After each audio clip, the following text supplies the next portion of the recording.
নমস্কার। কাছে ও দূরের, দেশে ও বিদেশের সমস্ত শ্রেণীর শ্রোতা বন্ধুদের আমার সহ আপনাদেরই চ্যানেল শান্তিবার্তাতে সুস্বাগতম। আজকের ভিডিওর থাম্বনেল দেখে আপনারা বুঝতে পেরেছেন খুবই গুরুত্বপূর্ণ একটা বিষয়ে আজকে আলোচনা করব। তো আজকে আলোচনা বিষয়ের যে টপিকস সেটি হচ্ছে দীর্ঘদিন ইয়ং থাকার উপায় কী। আমরা সাধারণত বিভিন্ন রকম অভিনেতা অভিনেত্রী এবং যারা বিভিন্ন রকম বড় বড় ব্যবসায়ী ব্যবসা শিল্পপতি বা রাজনীতিবিদ এই ধরনের এক শ্রেণীর মানুষ বয়স অনেক বেশি হওয়া সত্ত্বেও একদম ইয়ং থাকেন। তো এর রহস্যটা কি সেই বিষয়ে মনকে সবসময়ের জন্য ফ্রি এবং প্রফুল্লিত রাখতে হবে। তাহলে ভোরবেলায় উঠে ফ্রি হ্যান্ড এক্সারসাইজ করতে হবে এবং খোলা জায়গায় মুক্ত বাতাসে একটু ভ্রমণ করতে হবে।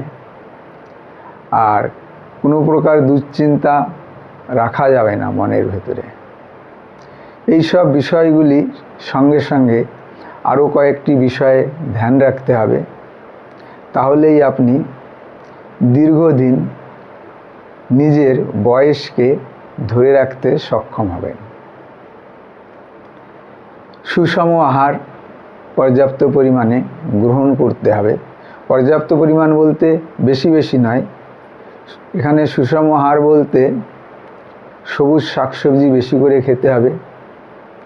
সঙ্গে যখন যে ফল পাওয়া যায়, মানে সিজনে যে ফল পাওয়া যায় সেগুলি খেতে হবে। এবং আমাদের শরীরের ভেতরে বেশিরভাগটাই জল, সুতরাং চেষ্টা করতে হবে জলের ভারসাম্যটা যেন সঠিক থাকে। যদি শরীর ডিহাইড্রেট হয়ে যায়, জল আপনি কম পান করেন, তাহলে স্কিনের গ্ল্যামার কিন্তু নষ্ট হয়ে যাবে। প্রসাধন যত কম পারা ক্রিম ইউজ করা যাবে না। স্কিন গ্লো করা কোনো প্রকার কেমিক্যালযুক্ত ক্রিম ব্যবহার করা ঠিক হবে না। এই সমস্ত নিয়ম যদি আপনি মেনে চলতে পারেন আর ফলো করতে পারেন, তাহলে অবশ্যই আপনি আপনার বয়সকে ধরে রাখতে পারবেন। এবং এর সঙ্গে সঙ্গে অন্ততপক্ষে সপ্তাহে 5 থেকে 6 দিন ব্যায়াম করতে হবে। ব্যায়াম কিন্তু শরীরকে ফিট রাখার জন্য একটা কার্যকারী মহৌষধ। এই কয়েকটা নিয়ম যদি মেনে চলতে পারেন, তাহলে আশা করব আপনার বয়স বেড়ে গেলেও আপনার গ্ল্যামারে কোনো কমতি হবে না এবং আপনাকে দেখতে একদম অনেকটাই ইয়ং লাগবে। তো শরীরের মনের ইয়ং বা মনের বয়সও কম রাখার জন্য সবসময়ের জন্য মানসিক প্রফুল্লতা, মানে মানসিক শান্তি এবং হাসি খুশি থাকতে হবে। এটাই সবথেকে বড় ফ্যাক্ট। বিগত যত নিয়মকানুন বললাম আপনি সমস্ত কিছুই ফলো করলেন, কিন্তু ভেতরে একটা চাপা উত্তেজনা সহ একটা মানসিক টেনশান নিয়ে আপনি রাত দিন ঘুরে বেড়ান, তখন কিন্তু শরীরে যে ইয়ং ভাব সেটা কিন্তু ধরে রাখতে পারবেন না। তো যে ইনফরমেশানগুলো আপনাদের সঙ্গে শেয়ার করলাম, এটা যদি আপনি ঠিক মতো 1.5 থেকে 2 মাস একটু ফলো করতে পারেন, তাহলে তারপরেই আপনি নিজেই উপলব্ধি করতে পারবেন যে কতটা ফলপ্রদ এই নিয়মগুলি।